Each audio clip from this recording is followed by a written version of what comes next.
गृहस्थ में अपने कुटुंब में जो सबसे बूढ़ा हो उसको सबसे पहले भोजन देना चाहिए, धर्म का आदेश है। यहां बहू और लड़का कॉफी और समोसा चाय छान रहे हैं और बूढ़े टुकुर टुकुर हेर रहे हैं, अगर कुछ कहें भी तो डांट देंगे, तुम्हें घर में तो रहना है, बना लेना चाय पी लेना, हमें ऑफिस जाना है, और ज्यादा बात किए तो 2-4 थप्पड़ मार दिए मां के पिता के। कुटुंब में सबसे पहले भोजन का अधिकार किनको है?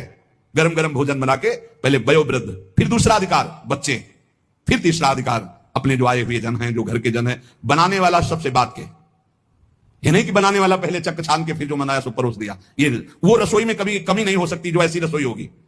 एक अन्नपूर्णा जी का कृपा प्रसाद होता है उस रसोई में कभी भोजन पाया ना जाए, रसोई कभी झूठी ना हो, बाहरी कोई रसोई देख ना पावे, रसोई पर्दे में रहे और पवाते रहो। आप देखो अन्नपूर्णा कैसे आप पर कृपा करती है।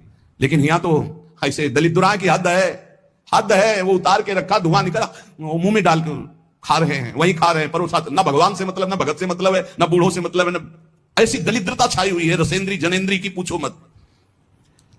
ध्यान से सुने, इसीलिए महापुरुषों के वचन सुना रहे। आज से जो सुन रहे हैं, भोजन में सबसे पहला अधिकार रसोई में वयोवृद्ध का है। हम कह रहे ठाकुर जी को भोग लगा दिखा के उनको पवाओ, पहले बच्चों को पवाओ, जो और अपने जन उनको। रसोई करता वो सबसे बात के, जो घर का स्वामी बनने का अधिकार रखते हैं उनको सबसे बात के पाना चाहिए, पहले सबको पवा देना। मुखिया मुख सो चाहिए, खान पान सो एक भी ऐसा कोई भोजन का पदार्थ ना हो जो किसी को न दिया गया हो।